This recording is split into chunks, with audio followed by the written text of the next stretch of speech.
Hello, and welcome to the state we're in. I'm Melanie Plenda. Governor Sununu has signed into law a bill allowing voters to cite COVID-19 concerns as a reason to request an absentee ballot. This change came about over safety concerns about in-person voting. Attorney Bradford Cook is chairman of the State Ballot Law Commission and recently chaired the Select Committee on 2020 Emergency Election Procedures. He joins me now to explain the new process. Welcome, Brad, and thanks so much for joining us. Thank you, Melanie. It's great to be here. Brad, can you explain why this change in the law was needed? In New Hampshire, we pride ourselves at having really good in-person voting turnout over the years. Our turnout, especially in presidential elections, but in all years, is in the top 2 or 3 in the country. This year, we face a whole different circumstance, namely the COVID-19 pandemic and people's concerns about their health. So the Secretary of State, acting after the federal government passed the CARES Act and appropriated money to help states deal with the pandemic and voting, convened a committee of 6 people and asked me to chair it to study how to spend the money in order to keep elections safe and not specifically increase the use of absentee ballots, but there was a presumption that if people could vote without having to come to the physical polling place, they could do so more safely. And in doing so, protect those who want to vote in person because the crowds won't be so high and the lines so long. And in the process, protect the poll workers as well. Okay. And talk to me a little bit about what is the difference, because I think these words get used interchangeably sometimes, but talk to me, what is the difference between vote by mail and absentee voting, and what do we do here in New Hampshire? Well, some states, and we heard a lot about this when the committee met, have something called vote by mail. In fact, some states have totally vote by mail, Oregon and Washington, I think, and parts of Utah and Colorado. And these were touted as a really good system. And in those states, nobody goes to the polling place. Everybody gets a ballot, and they send it in by mail if they're so inclined. The problem in those states in a non-pandemic year is that their voting participation rates have actually gone down, not gone up. In New Hampshire, we have absentee ballots, but our absentee ballots have been restricted by statute for only certain causes. Namely, I'm not going to be in town that day, so I'll be absent from my polling location. I'm disabled, so I'm not physically able to get to the polling place. Or recently they added another provision. There's supposed to be a bad storm that day, and I am afraid of the weather. Those 3 do not count being this present circumstance. And so early on in the pandemic, the Attorney General opined that fear of COVID-19 was a disabling condition and therefore was enabled people to vote under the existing statute. The issue there, we found out in the committee, was that a lot of people didn't understand it. A lot of people from the disability community thought that was kind of a misuse of the term disabled, and it was ripe with confusion. So the legislation that the governor just signed, House Bill 1266, among other things, contained a provision that put that into law, that COVID-19 concerns were another reason to file an absentee ballot. Well, that, of course, enables a far larger group of people to vote absentee. And voting absentee, however, involves a process. And the process is you get an application for an absentee ballot. And it used to be that you got one for the primary and then you got another one for the general election if you needed it for both. Another thing in this statute changed the form, so it not only references COVID-19 as a reason, but it allows you to request ballots for both elections at the same time, lessening the paperwork and also confusion.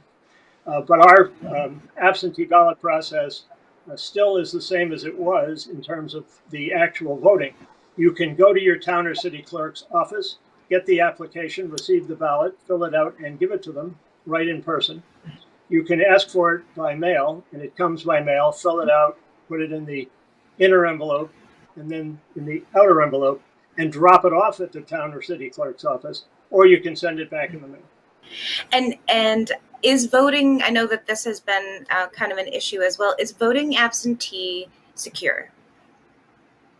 Voting absentee in New Hampshire has been traditionally very secure because there are a lot of safety precautions taken to verify the person asking for it is who it is, requiring it to be done by the person, him or herself, or if they're having assistance, have the person giving assistance identify themselves, not letting people pick up the applications or the ballots themselves and deliver them to people, but requiring them to go individually and then check the people off the checklist when they come back and allow observers to observe the whole process. So it has never been, or any other election procedures in New Hampshire, has never been subject to a lot of abuse.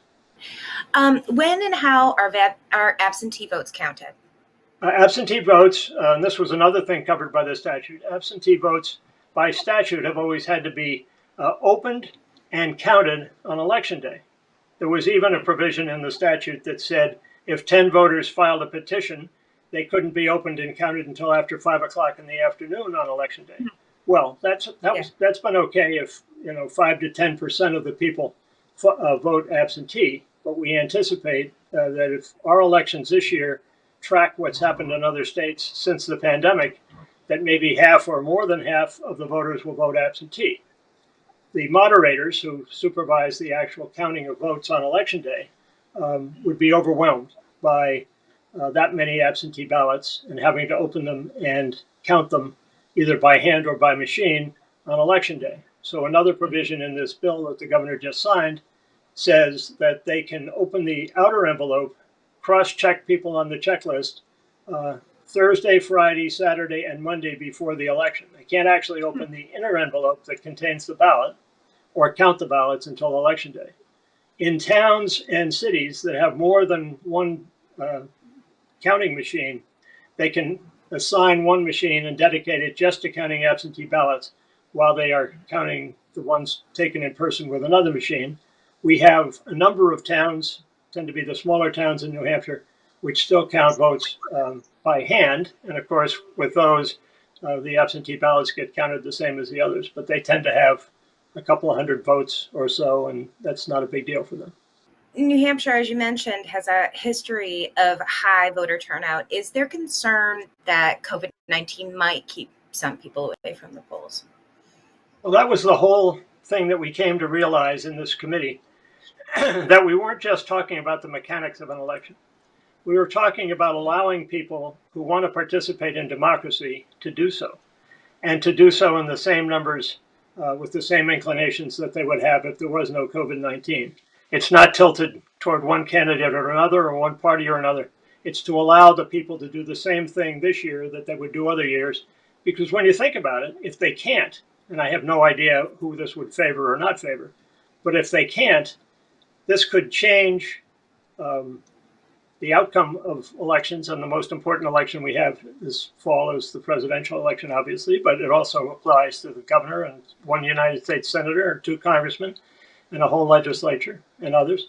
But as to the presidency, in the end of the report said, if we don't get this right, this could change the face of history forever. And that's not overstating the case. So, yeah, that was the whole idea. We want to make sure people can vote the same way in the same numbers that they could otherwise so that the result won't be skewed because of the pandemic. The average age of a poll worker in New Hampshire is over 60 years old because older people have a tendency to be interested and also to have the time to participate. Well, they're also a vulnerable population. So the town clerks and city clerks are making sure that their workers are willing to work, and if they can't, find substitute people. Then the issue is, how do you make the polling place safe? Well, a lot of polling places, I'm sitting in New London, New Hampshire right now. We have a small town hall.